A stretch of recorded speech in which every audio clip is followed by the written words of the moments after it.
xikmadihii iyo dhaahyadii Sheekh Axmed Diidaad Allah u naxariistay caalimkii waqtigiisa ku bixiyay faafinta diinta Islaamka.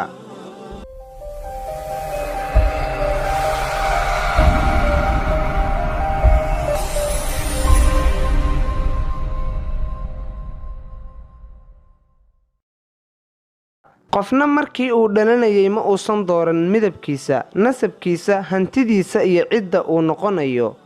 haddii aadan abuurka ixtiraamin abuuraha ixtiraam. cadowga ugu weyn ee Islaamku waa muslimka jaahilka ah, kaas oo xanaaqiisa iyo xamaasadiisa ku sameynaya falalka sumcadarrada u soo jeedaya Islaamka. dadka kalena marka ay arkaan waxa ay moodayaan in Islaamku yahay isaga oo kale. anigu muslim baan ahay, Islaamkuna waa diin dhammaystiran, laakiin anigu ma ahi insaan dhammaystiran. haddii aan gaf ku dhaco Islaamka ha canaananina ee aniga ee canaanta. qofka gudaha ka wasaqaysani ma suuraysto in ay jiraan dad wanaagsan gebi ahaanba. dadka kuwa ugu dhaqanka xumi waa kuwa marka ay kaa caroodaan wanaaggaaga inkira, sirtaada faafiya, noloshaadana diida, wax aadan ahaynna kaa sheega. annagu ma nihin kuwa ka dib dhacsan reer galbeedka, balse waxaynu nahay kuwo ka dib dhacsan Islaamka.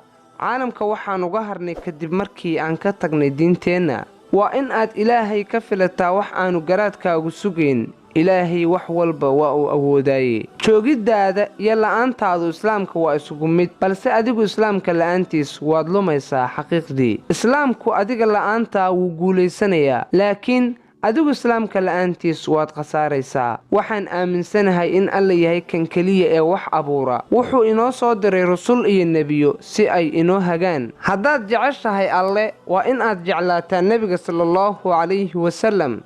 haddii aadan jeclaan karin midka aad arki karto, sidee ayaad u jeclaan kartaa midka aadan arki karin? noolow keligaa, hase yeeshee cidna kelinimo ha badin.